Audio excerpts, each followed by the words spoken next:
àbẹ̀wò s'Ọbásanjọ́ ìṣọ́kì ìlókò ṣọ́kì tẹ́ bá padà gbọ́ update yẹn tán pé báwo ló ṣe jẹ́ kí ló pa wọ́n papọ̀ inú ìwé ìròyìn ti Punch ní update yẹn máa wá tí wọ́n ní Àtíkù ọ́fíìsì tí Ọbásanjọ́ tó sì ṣàlàyé ọ̀rọ̀ ìntí ó mọ̀ fa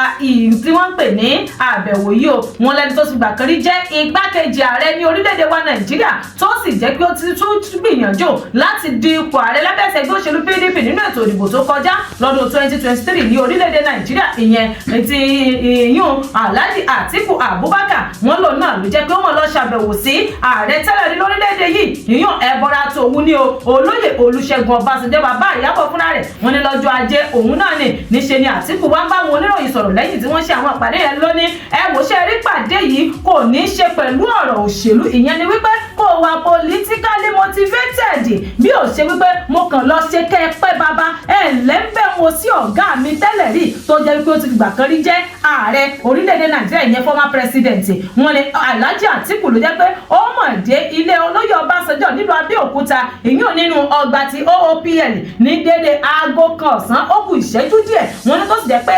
àwọn tó jọ kọ́wọ́rì pẹ̀lú rẹ̀ òun náà ni gómìnà tẹ́lẹ̀ rí ní ìpínlẹ̀ ti Cross River ìyún sẹ́nitọ́ Láyé Ìmọ̀kè wọn ní bákan náà ni gómìnà tẹ́lẹ̀ rí ní ìpínlẹ̀ Sokoto ìyún Aminu Tambuwa wọn lóun náà wọn jọ lọ ní o wọn ní bákan náà ni sẹ́nitọ́ Abdul Ningi àtàwọn míì jankan-jankan ni wọ́n jọ lọ ṣe àbẹ̀wò yìí sí olóyè Olúṣẹ́gun Ọbásanjọ́ wọn ni àti Alhaji Atiku pẹ̀lú àwọn ìsọ̀ǹgbé rẹ̀ yìí ló jẹ́ wípé ìkan lára àwọn àgbààgbà nílùú yìí nílẹ̀ òun náà ni wọ́n kọ́kọ́ tí wọ́n ní Oyèwọlé Fáṣàwẹ̀ wọn láwọn ni wọ́n mọ̀ kọ́kọ́ gba àwọn ará bíi tí wọ́n mọ̀ kí wọ́n pé ẹ káàbọ̀ lórúkọ gbogbo àwọn èèyàn wa àti bàbá wa tẹ́ wá ṣe àbẹ̀wò ẹkẹ́ẹ̀pẹ́ ẹ̀lẹ́bẹ̀rún sí o wọn ní kó tó wá di wípé wọ́n wá bẹ̀rẹ̀ sí ní kó Àtíkù àti àwọn ẹ̀ńtọ́rẹ́jì rẹ̀ yìí gun ọ̀hún sí àlọ́ láti lọ bá olóyè Ọbásanjọ́ ṣe ìpàdé ti ìdákọ́ńkọ́ tí wọ́n pè ní private meeting wọ́n ní kódà ìpàdé ọ̀hún ó lọ bí wákàtí kan àtàbọ̀ 1.5 hours òun náà ni ó dé wípé tá a bá ní ká gé kúrú gbogbo táìmù tó lò 1.5 hours òun ni wọ́n fi ṣe ìpàdé yìí wọ́n ní tó sì wá jẹ́ wípé níbi aago méjì ó kọjá ìṣẹ́jú 17 12:70 PM òun náà ló jẹ́ wípé wọ́n padà bóde o tó sì jẹ́ pé àwọn oníròyìn bẹ̀rẹ̀ sí ní ti gbohùngbohùn sí Àtíkù lẹ́nu pé ẹ́skísà ẹ bá wa sọ̀rọ̀ ìpàdé yín tẹ́ wá sọ́dọ̀ olóyè Ọbásanjọ́ wá ṣe yìí ṣé ẹ kàn wá kí wọ́n ní àbí ọ̀rọ̀ òṣèlú nípa pé ẹ̀yin náà ń gbèrò wípé àbá 2027 èmi náà fẹ́ di president Nàìjíríà Àtíkù ní ẹ́skís ẹ mọ́ ti ọ̀rọ̀ bọ̀ mí lẹ́nu ẹ dákun dábọ̀ yín tí mi ò bá wí ẹ mọ́ sọ pé mo wí ẹ̀yin oníròyìn o oníṣẹ́ rí wíwá tí mo wá yìí mo kàn wá ṣe kọ́ tí kọ̀ ni kì í sọ̀rọ̀ òṣèlú àwa discuss òṣèlú níbi tá a wà yìí làwọn oníròyìn bá wò pé ó dà bóyá tí bàbá yìí ò bá tiẹ̀ fún wa ní update tá a ní ẹ jẹ́ ká tún súnmọ́ àwọn tí wọ́n jẹ́ ìsọ̀ǹgbé rẹ̀ wọ́n bá gbìyànjú láti bá Tambuwa pé bàbá wa Tambuwa ẹ mọ̀ bá wa sọ̀rọ̀ ẹ tiẹ̀ bá wa sọ àwọn nǹkan kan wọ́n ní ṣùgbọ́n gbogbo ìgbìyànjú yìí unsuccessful náà ni gbogbo ní tí wọ́n padà bọ́ sí orí rẹ̀ wọ́n nítorí pé bàbá ní ẹ́skísà lórí ọ̀rọ̀ tẹ́ bèrè yìí mi ò ní ṣe lórí ẹ̀ I cannot speak on this matter update yẹn ṣe ń lọ lọ́wọ́ torí pé àwọn oníròyìn wọ́n sì continue nínú research tó jẹ́ pé ẹ̀yà aráàlú òun lẹ́ran wọn àmọ́ ìwé ìròyìn Punch níbẹ̀ ní balance eléyìí wà. ìwé ìròyìn Punch ó ní mo sì tún gbáwọn agbo òṣèlú mi ò tí ì kúrò ńbẹ̀ wọ́n ní El-Rufai ó ti dismiss àwọn ọ̀rọ̀ kan wípé òun ò tako Tinubu wípé mo ti go on sàn mo ti move on lórí ìrìn àjò láìfù tọ̀dọ̀ mi wọ́n ní gómìnà tẹ́lẹ̀ rí ní ìpínlẹ̀ ti Kaduna ìyẹn Nasir El-Rufai lọ́jọ́ ajé tòní náà ni wọ́n ní bàbá ló mọ̀ ń ṣàlàyé ọ̀rọ̀ wípé àwọn kan wọ́n sọ wípé òun ò support Tinubu òun ò ṣàtìlẹ́yìn fún Tinubu pàápàá jùlọ nígbà tí ó ṣe ètò dáfẹ́ ṣe ètò ìdìbò ọdún 2023 ní ọdún náà lọ́hùn ló ní ẹ̀wò ṣe rí gbogbo ẹ̀sùn yìí èmi ti kúrò lórí ẹ̀ mo ti move on pẹ̀lú láìfù ti tọ̀dọ̀ ti tèmi torí wípé ìtẹ̀síwájú gangan òun náà ló ní láìfù tá a wà yìí wọ́n ní tá a bá gbàgbé Tinubu tó jẹ́ wípé ẹgbẹ́ òṣèlú APC wọ́n mọ̀ ń bẹ lẹ́yìn rẹ̀ tó sì jẹ́ pé òun náà ló yan yọ nínú ètò ìdìbò tá a dì ní ọdún 2023 o wọ́n ní El-Rufai tó sì wá jẹ́ ọ̀kan lára àwọn àgbààgbà àti olóyè lẹ́gbẹ́ òṣèlú APC òun náà ló jẹ́ pé ó ti wà láàárín gbogbo ọ̀rọ̀ òṣèlú tí gbogbo oríṣiríṣi nǹkan tó sì lọ káàkiri wọ́n ní nígbà tí ó wá di ọjọ́ Sunday òun náà mọ̀ ní ẹnìkan lórí ẹ̀rọ X wọ́n porúkọ tiẹ̀ ní Yusuf Tukọ̀ ló mọ̀ tweet nǹkan kan ló wá sọ wípé Tinubu àti àwọn ọmọlẹ́yìn rẹ̀ ló jẹ́ wípé nígbà tí wọ́n nílò ìrànlọ́wọ́ El-Rufai wọ́n mọ̀ bẹ̀rẹ̀ sí ní wá kiri ní kó tó di pé wọ́n ṣe ètò ìdìbò ó ní ṣùgbọ́n lẹ́yìn ìgbà náà nǹkan wọ́n á sọ pé kò fẹ́ ṣàtìlẹ́yìn fún Tinubu mọ́ ní abba téèyàn èèyàn ò bá ní ẹ̀fù èèyàn tàbí kò ní ẹ̀fù ẹ̀ náà tẹ́lẹ̀ ni wọ́n ní nígbà tí El-Rufai tó ń wà mọ́ padà wàá dá èsì padà fún ẹni tó fi ọ̀rọ̀ yìí sí gbòòrò lòún wá ní ṣe rí àwa ń tiwa ẹni Ọlọ́run dá náà ni tó jẹ́ wípé ara rẹ̀ náà ló fi wá dá o ní tí àwa bá ṣe àwa ṣe fún Ọlọ́run ni a ṣe fún orílẹ̀-èdè wa a sì ṣe fún ìlọsíwájú ẹgbẹ́ òṣèlú wa ni àwa ò expect nǹkan kan bóyá èèyàn kan yóò padà wá san anything gẹ́gẹ́ bí oore àbí expectation kankan in return àwọn ò retí nǹkan kan oníṣẹ́ rí nǹkan tó ń ṣẹlẹ̀ lọ́wọ́lọ́wọ́ lásìkò yìí òun ló jẹ́ wípé another life experience ni yóò ní wípé ìrírí tí èèyàn ní láti ní àti ìwà ọmọ ènìyàn òun náà lẹ́tìrì ó ní ṣùgbọ́n whatever the case is àwa ti move on àti continue pẹ̀lú life wa ẹ jẹ́ kí ẹ̀rí ọkàn kó máa jí àwọn tí wọ́n bá ṣe tí ó jẹ́ pé kò bójúmu ó nítorí pé ẹ̀rí ọkàn wọn gan kò ní jẹ́ kí wọ́n lè sun àsùndọ́kàn bíi ti wù kó kéré mọ́ wọn ní ló tún wá sọ̀rọ̀ lórí wípé ìyà tó ń kọ sí ọ̀rọ̀ òṣèlú ó ní ẹ̀wọ̀ èmi ṣe Nollywood actor bẹ́mi ṣe wà yìí o lórí ọ̀rọ̀ òṣèlú èmi ò sọ straight ni èmi ò sí lára àwọn tí wọ́n fi ọ̀rọ̀ sí àbí àwọn sọ ẹ wo balance ọ̀rọ̀ yìí náà ó lágbára díẹ̀ àmọ́ tẹ́ ẹ bá fẹ́ wò dáadáa ìwé ìròyìn Punch ò ní kẹ́ ẹ kàn sí. Akẹ́kọ̀ọ́ kan ní UI náà ni wọ́n mọ̀ padà gbé ìwé oríṣiríṣi àwọn update ni wọ́n kọ sí ara pépà placard ni wọ́n sì kí orin mẹ́nu o solidarity forever. Solidarity forever, solidarity forever, we shall always fight for our right. Ó náà ni àwọn ọmọ ni wọ́n mọ̀ ń kọ gẹ́gẹ́ bí orí o. Wọ́n ní àwọn akẹ́kọ̀ọ́ ní ilé ẹ̀kọ́ ti University of Ibadan College of Medicine. Òun ló jẹ́ pé lọ́jọ́ Ajé náà ni wọ́n mọ̀ kan lu orí títì o tí wọ́n sì bẹ̀rẹ̀ sí ní ṣe ìfẹ̀hónúhàn nínú ọgbà UCH tí ń bẹ nínú Ìbàdàn láti lọ fẹ̀hónúhàn lórí pé ẹjọ́ ganan kí la ṣe kí lẹ̀ ṣe wa tó jẹ́ wípé láti bí 100 day 100 ọjọ́ àárín náà mọ̀nàmọ́ná àrílò kí lẹ̀ṣẹ̀ wá àtàdì àṣẹ gangan wọn ni àwọn akẹ́kọ̀ọ́ òun ni wọ́n bẹ̀rẹ̀ sí ní fi ẹ̀hónú hàn tí wọ́n sì sọ wípé we don tire ó ti sú wa 100 day káná wàá rí iná lò kí ló dé kí la ṣe ta láṣẹ wọn ni àwọn onóyìn náà ni wọ́n sì kọ́kọ́ kọ ìròyìn náà tẹ́lẹ̀ wípé ẹni tó jẹ́ alákòóso fún ọ̀rọ̀ agbára lórílẹ̀‐èdè Nàìjíríà ìyẹn Olóyè Báyọ̀ Adélábù àti àwọn pẹ̀lú àwọn tí wọ́n jẹ́ ìgbìmọ̀ alákòóso ti àjọ IBEDC náà ni wọ́n lọ ṣe àbẹ̀wò sí UCH lórí ọ̀rọ̀ wípé kò síná mọ̀nàmọ́ná wọn ò rí náà lò nínú ọgbà UCH ọ̀hún o wọn ni àwọn akẹ́kọ̀ọ́ ọ̀hún ló jẹ́ pé wọ́n mọ̀ kọ oríṣiríṣi àkọlé sí ara àwọn ìwé àwọn bébà eléyìí tí wọ́n mú dání tí wọ́n fi ń pariwo tuntun wípé ẹ gbà wá o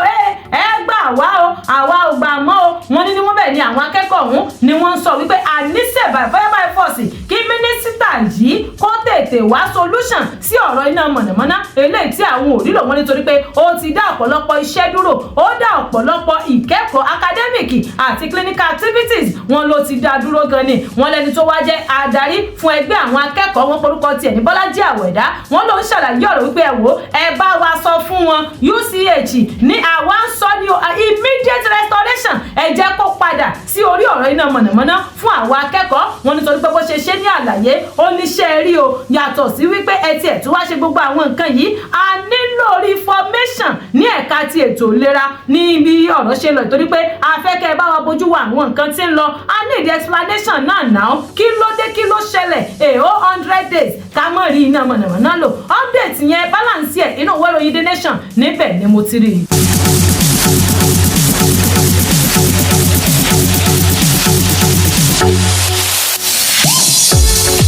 wọ́n ní àwọn tí wọ́n jí gbé àwọn yìí ṣe ọmọ ilé ẹ̀kọ́ ọ̀hún bí kò ṣe wípé wọ́n ti kẹ́kọ̀ọ́ gboyè wọ́n ti jáde kì í ṣe pé wọ́n sì jẹ́ ẹ̀kọ́ gangan lásìkò yìí wọ́n ní àwọn tí wọ́n jẹ́ ìgbìmọ̀ alákòóso ilé ẹ̀kọ́ ti Federal College of Agriculture ìyún tí ń bẹ nílùú Àkúrẹ́ nípínlẹ̀ Ondo ni wọ́n ti ń sọ wípé àwọn méjì kan tí wọ́n ní wọ́n jí gbé lọ́jọ́ Sátidé tó kọjá yìí tí wọ́n ní àwọn ìròyìn tó ń fò kiri ìgboro ayé bí àfòmọ́ àwọn ń sọ wípé akẹ́kọ̀ọ́ ilé ẹ̀kọ́ ti Federal College of Agric ó ní wọ́n ní ìgbìmọ̀ alákòóso ilé ẹ̀kọ́ ọ̀hún làwọn wá ní àwọn tí wọ́n kidnap yìí wọn kì í ṣe student wa mọ́ wọ́n ti graduate wọn ò sí ní abẹ́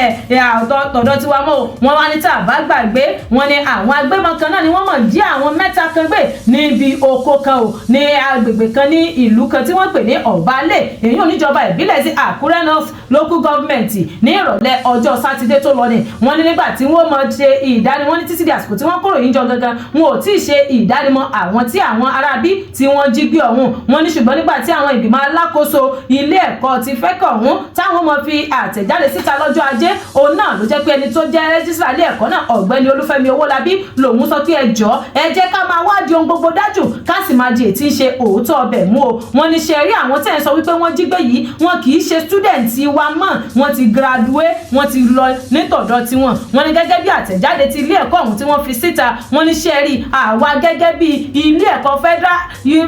federal college yìí àwa ò lè wà responsible fún ransom tí àwọn ajínigbé yìí tí wọ́n ń béèrè, torí pé àwọn people yìí àwọn tí wọ́n kidnap yìí wọn kì í ṣe student wa. Wọ́n ní lóòótọ́ àti lódodo àbá àwọn mọ̀lẹ́bí àwọn wọ̀nyí àbá wọn kẹ́dùn, kódà àwọn victim yìí fúnra wọn gan wọ́n ní a sympathize pẹ̀lú wọn nítorí pé àsìkò yìí is a difficult period fún everybody. Wọ́n ní ṣùgbọ́n àwa ní láti tẹnu wọn sódà tó máa yé everybody ní orílẹ̀-èdè Nàìjíríà wípé àwọn tí wọ́n jí gbé yìí wọn kì í ṣe student wa mọ́. Wọ́n ní ṣe rí àwọn ìmọ̀ yìí wọ́n ń ṣe IT wọn lọ́wọ́ ni, ìyẹn lẹ́yìn tí wọ́n ti parí ìkẹ́kọ̀ọ́ ní ọ̀dọ̀ tiwa. Wọ́n sì ní ṣe rí in tí wọ́n pè ní industrial training yẹn IT yìí wọ́n ní external program ní wọ́n máa ń ṣe tí wọ́n bá ti graduate tán ni, ó túmọ̀ sí wípé ìta ni wọ́n wà kì í ṣe wípé inú ọgbà ilé ẹ̀kọ́ ni wọ́n. Nítorí náà nǹkan ẹ dákun ẹ̀yin oníròyìn ẹ̀yin aráàlú ẹ máa bá wa ṣèwádìí àwọn ìròyìn dáadáa kó tó di pé ẹ bẹ̀rẹ̀ sí ní máa tansúkọ̀ everything káàkiri ìgboro ayé o. Wọ́n ní lóòótọ́ àti lódodo àwa náà mọ̀ pẹ̀lú tó ṣẹlẹ̀ yìí kì í ṣe nǹkan tó dùn mọ́ anybody nínú.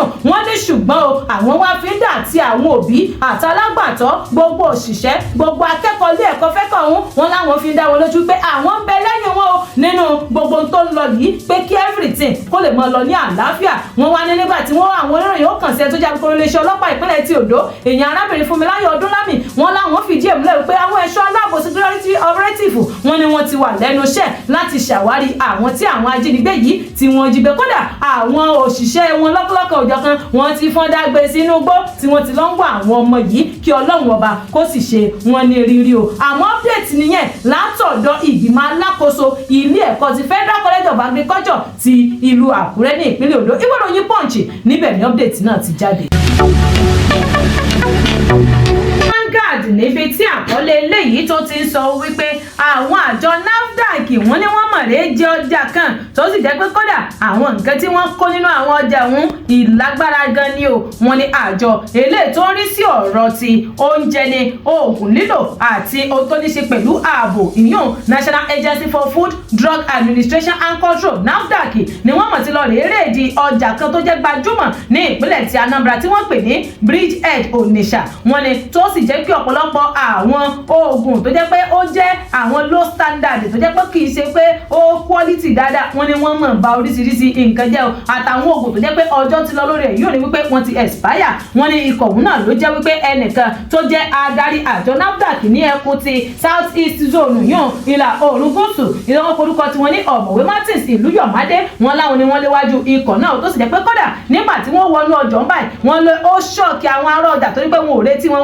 ò rẹ̀ expect wọn tó túmọ̀ sí pé ó surprise wọn tó sì jẹ́ pé bí àwọn òṣìṣẹ́ NAFDAC wọ́n ti wọnú ọjọ́ báyìí wọ́n bẹ̀rẹ̀ sí ní lọ láti ṣọ́ọ̀bù kan sí ìkejì ni tó sì jẹ́ wípé ọ̀pọ̀lọpọ̀ àwọn oògùn òun náà ni wọ́n mọ̀ kó bẹ́ẹ̀ yún àwọn pharmaceutical products ni wọ́n kó síta o. Wọ́n ní lára àwọn nǹkan tí wọ́n sì rí kódà ní tí wọ́n pé eléyìí ó já yédèrú counterfeit ni wọ́n ní antibiotics ìbẹ́bẹ̀ o antidiabetes ìbẹ́bẹ̀ o antiasthmatics lóríṣiríṣi antimalaria nǹkankan abárẹ́mẹ́dì nǹkankan wọn ó lágbára tí wọ́n páàkì tí wọ́n ní ayédèrú làwọn eléyìí. Wọ́n ní kódà àwọn oògùn kan náà tún wà tó jẹ́ pé ìjọba Nàìjíríà wọ́n ti fi òfin dè tí wọ́n ti bá àwọn oògùn wípé wọn ò gbọ́dọ̀ mọ́ lò mọ́ wọn ò gbọ́dọ̀ mọ́ rí nígboro wọ́n ní wọ́n tún rí àwọn yóò náà lára wọn bí wọ́n ti kọ́ sínú ìwé ìròyìn Vanguard wọ́n ní anagin bẹ́ẹ̀bẹ̀ tramadol gentamicin codeine àtàwọn nǹkan kan mí kódà wọ́n ní tó fi mú àwọn nǹkan tó ní ṣe pẹ̀lú beverage ni cosmetics ni chemical àwọn oúnjẹ lọ́lọ́kan òjọ̀kan àwọn nǹkan tí wọ́n pákéjì tí wọ́n ní ọjọ́ sí lọ lórí gbogbo wọn náà ni wọ́n ní wọ́n mọ̀ pé wọ́n ní ìgbésẹ̀ yìí òun náà ló jẹ́ kí ó wà lára àwọn ìgbésẹ̀ kan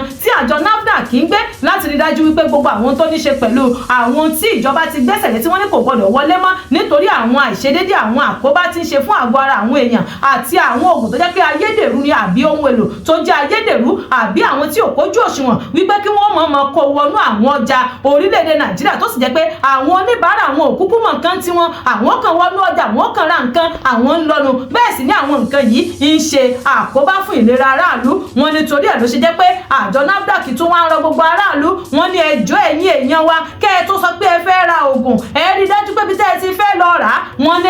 láísẹ̀nsì àṣẹ láti máa ta oògùn yóò ní wípé kí wọ́n jẹ́ licensed and registered drug outlet. Wọ́n ní ìyún ni ó fi jẹ́ wípé ẹ̀yin náà ọkàn yóò lè balẹ̀ wípé ní tẹ́ ẹ bá rà ń bẹ̀ ojúlówó ni kì í ṣe gbàrọ̀ gudu àbí fèkì bí tí wù kó kéré mọ́. Wọ́n ní kódà nígbà tí àwọn òṣìṣẹ́ NAFDAC tí wọ́n mọ̀ ṣe àwọn iṣẹ́ yìí ló jẹ́ pé àwọn tí wọ́n jẹ́ adarí ọjà gan àtàwọn tí wọ́n jẹ́ aṣojú task force àtàwọn alẹ́nulọ́rọ̀ míì wọ́n ní àwọn gangan wọ́n léwájú wọn pé ẹ má wọ́rì we dey your back ẹ continue iṣẹ́ yín torí pé a fẹ́ fọ ìlú Nàìjíríà mọ́ ni tá a bá sì fẹ́ fọ́ mọ́ pátápátá báyìí òun là fọ́jú o kùnàkùnà báyìí òun là dẹ́tẹ̀ ojú àfọ́ ọ̀fọ́tán ìjà ní padà mọ́ dálẹ̀ ṣe wá rí a ní láti ṣe ká fọ́ mọ́ lásìkò yìí kí àwọn ìrántí bọ̀ káwọn náà ó lè rí nǹkan tó dáa dé bá. Ìwé ìròyìn Vanguard níbẹ̀ ni mo ti rí update yìí.